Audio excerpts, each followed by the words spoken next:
Hello and welcome to the Slingshot channel. Well, we want to try to convert this, gas-powered chainsaw from Makita into a full auto launcher. It's a fairly nice thing, it's brand new, very sharp chain, and the chain of course has to go first.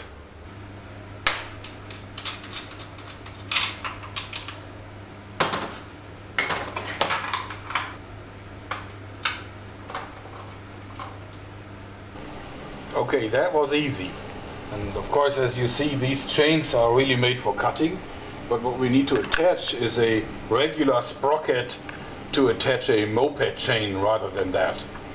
And therefore we have to remove the clutch case and change it so that we can attach the sprocket. Okay, this was a lot of work because this is all hardened steel and you can't drill through it. So I ended up doing this with ground grinders, and but now it works. I had to weld this into the original part, but it holds.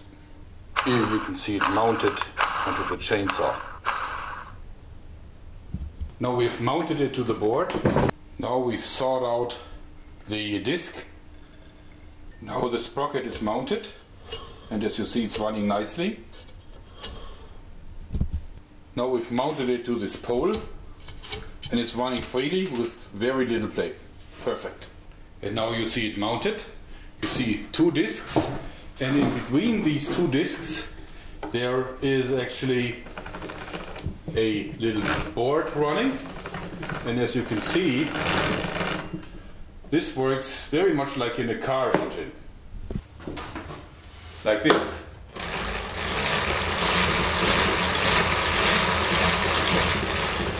And this will later on power our launcher. This wheel is significantly smaller than the other one, which means that this has to turn about 5 times to make this turning once. And this draws back this board here about 20 centimeters. That will be our draw later on when the weapon is ready. Okay, let's fire it up.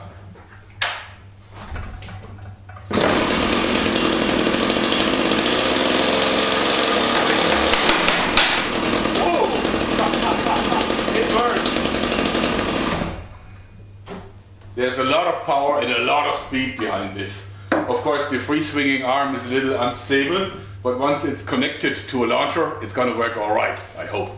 Now we have to make the launcher, and it's supposed to be chambered for these 60mm glass marbles, or steel, of course. And we are starting by making these slotted boards from thin plywood. Now we're taking small pieces of particle board. And notice that the laminated side should be inside because it's a lot more smooth and will offer a lot less resistance. And this has the exact same diameter as the 60mm glass marbles. We filed in little grooves because we're going to fit this with hot glue, and the hot glue needs a little room to set. This is our finished barrel. It's slotted for the string and hollow, and of course plugged at the end, because the balls will be fed in from the top. And now we are building the sled. This is the sled, and as you see, it slides easily along the barrel. Also, it has a little tongue. That's where later we will feed the ammo. Here you can see that the barrel is now mounted to the frame, and the height is just about perfect. And the sled freely runs along the barrel. Now the sled is attached, and if I move this forward, then you see that it first pushes it to the front and then draws it back and then changes direction once again. Let's see how that works.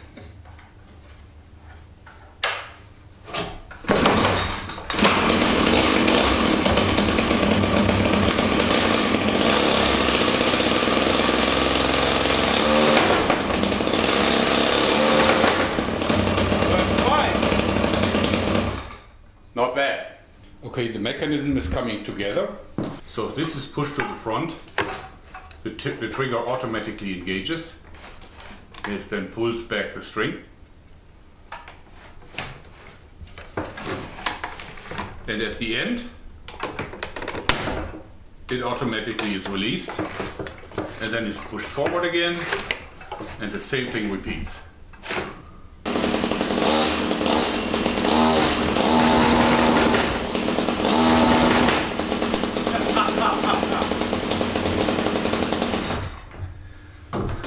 Okay, the final test. We put in a marble round, and now we're pulling it, and as you see, it loads it, falls into the barrel, and it shoots, and now it's ready for the next shot. So this is now pretty much finished. I still need to make the magazine, of course, and sorry I can't get this done today, it's way too late. So stay tuned and see it working in full auto. I hope you liked it so far. Thanks and bye bye.